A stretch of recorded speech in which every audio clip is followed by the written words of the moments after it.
Are you thirsty? Not just for water, but for something your soul has been craving all along? Imagine standing in the crowd, hearing Jesus himself cry out, "If anyone is thirsty, let them come to me and drink. Whoever believes in me, rivers of living water will flow from within them." John 7:37-38. He wasn't talking about ordinary water.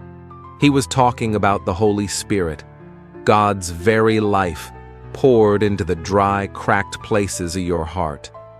So many of us walk through life with hidden thirsts, longing for peace, longing for love, longing for meaning, and Jesus is still calling, even now. But here's the wonder: the Spirit, once promised, is now freely given. And you don't have to strive. You only need to come, believe, and open your heart. Today, let me walk with you through 3 tender, powerful steps to receive the Holy Spirit. Steps that can refresh your spirit and overflow rivers of living water from within you. Will you come?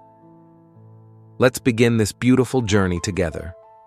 Let's begin with the most important truth. You cannot receive the Holy Spirit without first knowing God. The prophet Hosea cried out, "Oh, that we might know the Lord, let us press on to know him. He will respond to us as surely as the arrival of dawn or the coming of rains in early spring." Hosea 6:3. Do you see that? The rain here symbolizes the Holy Spirit, this outpouring of God's presence into our lives. But what's the condition? We must know him. In the age of the Father, people had to know Jehovah, the God of Israel, to receive his blessings. In the age of the Son, they had to recognize that Jesus himself was God in the flesh. Only by coming to him could they receive the promised Spirit. Now comes the burning question for us today. In this age, whom must we come to in order to receive the Holy Spirit? Surely, we too must have an answer. Because no matter how much we pray, no matter how thirsty we are, the Spirit is only given to those who come to the true God revealed for this time. So, are you ready to open your heart? Let's press on, not just with religious acts, but with a true longing to know the one who holds the keys to the Spirit. This is where everything begins. Let's go deeper. So let me ask you, do you know who were the first to receive the Holy Spirit? It was the early church, the holy disciples who believed and came to Jesus, recognizing him as God in the flesh. The Bible tells us in Acts 2:1-4, "Suddenly, there was a sound from heaven like the roaring of a mighty windstorm, and it filled the house where they were sitting. Then, what looked like flames or tongues of fire appeared and settled on each of them, and everyone present was filled with the Holy Spirit." These early saints, the foundation of the church, received the early reign of the Holy Spirit. And through that power, they led 5,000 souls into the church in just one day. Isn't this the same Holy Spirit we long to receive today, in our time? Isn't this the outpouring we desperately need to revive our hearts, to transform our communities, to bring life to the dry bones of faith? If they, by knowing and coming to Jesus as God, received this mighty Spirit, then we too must ask, whom must we come to today to receive the promised Holy Spirit? The answer matters. It shapes everything. Let's press deeper, because the Spirit is waiting for those who truly know the one sent in this age. So why don't we see the same mighty miracles of the Holy Spirit today, like in the days of the early church? Is it because the age has changed? Is it because we pray less powerfully? It's because we no longer hold and practice the truth that the early church faithfully kept. By the end of the apostolic age, around 100 AD, the truth began to erode bit by bit. The Passover, the holy new covenant established by Jesus himself, was lost, replaced by empty rituals and traditions. That's why Jesus spoke through the Apostle John in Revelation 2:4. "But I have this against you, that you have abandoned the love you had at first." After Jesus ascended, he poured out the Holy Spirit, empowering the disciples to spread the gospel across the world. Thousands repented in a single day. Entire nations heard the good news within one generation. But slowly, compromise crept in. Like the days of King Jehoiakim and Zedekiah, when Judah was conquered by Babylon, the church began to fall into captivity, not by chains, but by false doctrines, human traditions, and worldly power. The Roman Empire, once a persecutor, now welcomed the church.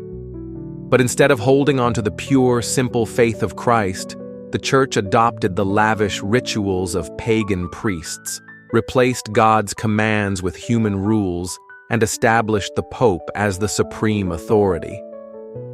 Truth was lost, and with it, the power of the early reign of the Holy Spirit was withdrawn.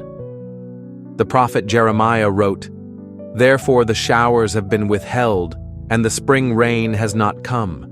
Yet you have the forehead of a prostitute, you refuse to be ashamed." Jeremiah 3:3. This is why today, to receive the Holy Spirit, we must not only come to Jesus, we must return to the truth he gave, the new covenant he established, the love and obedience he modeled. Without this, we're merely asking for power without the foundation he requires. So, are you willing to search out the truth, to walk the path of the early church, to hold on to the new covenant that Jesus himself sealed with his blood? Let's press forward, because only by following his way can we stand ready for the Spirit's reign. But here's the amazing part.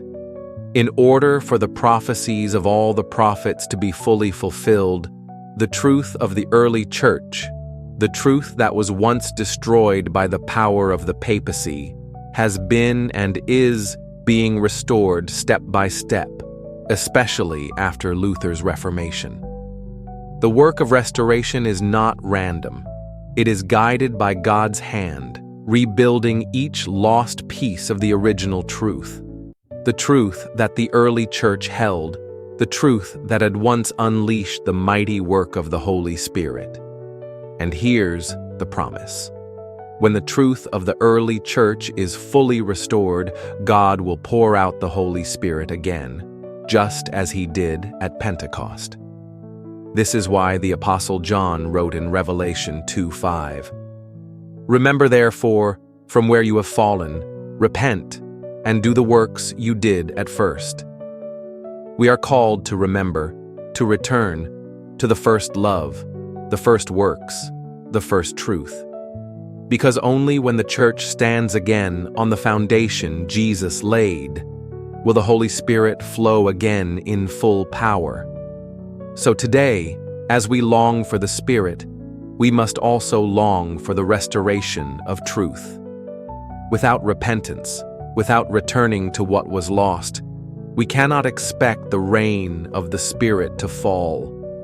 Will you be part of this restoration? Will you be among those who prepare the way for the Spirit's final outpouring? Let's press on, because God is restoring his truth, and with it, his power. But there's even more. The Bible speaks of a time when the entire heavenly order will be restored. Revelation 18:1 says, "After these things, I saw another angel coming down from heaven, having great authority, and the earth was illuminated with his glory." What does this mean? It means that the whole earth will be illuminated with the radiant light of God's truth. This truth, shining like glory, will be witnessed by all nations. Here's the key. With the partial truths the churches hold today, it's impossible to receive the Holy Spirit like the Spirit poured out at Pentecost. To receive that kind of Spirit, the truth of the apostolic age must first be fully restored. If we don't search for and follow the true Passover, the holy new covenant, the first love Jesus gave, the faith the disciples originally received, if we ignore the truth that becomes the source of the water of life, then we cannot receive the promised latter rain of the Holy Spirit. So today, the question is not just, are you ready to pray, but are you ready to return to the truth? The light is shining. God's truth is being restored on earth. Will you walk into that light and prepare for the Spirit's outpouring? Now we come to the final and most personal step, prayer. Not just any prayer, but the kind of prayer that touches heaven, the kind of prayer that humbly and boldly asks the Lord of the harvest for the power of the Holy Spirit. Jesus promised in Luke 11:13, "How much more will your Father in heaven give the Holy Spirit to those who ask him?" But here's the mystery. You cannot just ask casually or demand selfishly. You must ask with a heart aligned to his truth, with a spirit longing to walk in his covenant, with a life that has come near to him and is now ready to be filled. Imagine the power of the early church, where 3,000, 5,000 people came to faith in one day. That power didn't come from clever words or human talent. It came from the Spirit poured out on those who were ready. So today, will you kneel before God and pray, "Lord, send your Holy Spirit. Fill me, empower me, make me part of your end-time work, that your truth and glory would shine on this earth." This is not the work of man. It's the gift of God. But he gives it to those who ask, those who humble themselves, those who long not just for blessings, but to carry his truth to the nations. Let's pray together. Let's ask the Lord of the harvest, because the time has come for the latter rain. Today, we've walked through the 3 powerful steps to receive the Holy Spirit. Come near to Jesus and truly know him.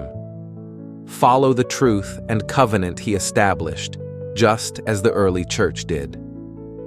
Pray and ask the Lord of the harvest to fill you with power from on high. This is not just knowledge. This is an invitation. You are being called to step into the flow of God's truth and receive the living water he longs to pour into you. If this message has touched your heart, I invite you, like this video, to let others know this message matters. Subscribe to our channel, Bible and Prophecy, for more deep insights into God's Word, His prophecies, and His plan for your life. Share this video with someone you know is hungry for God. Because together, we can be part of preparing the way for the Spirit's mighty work. Thank you for watching. Thank you for seeking God, and join us next time as we uncover even more mysteries from Scripture and the hope we have in Christ. God bless you.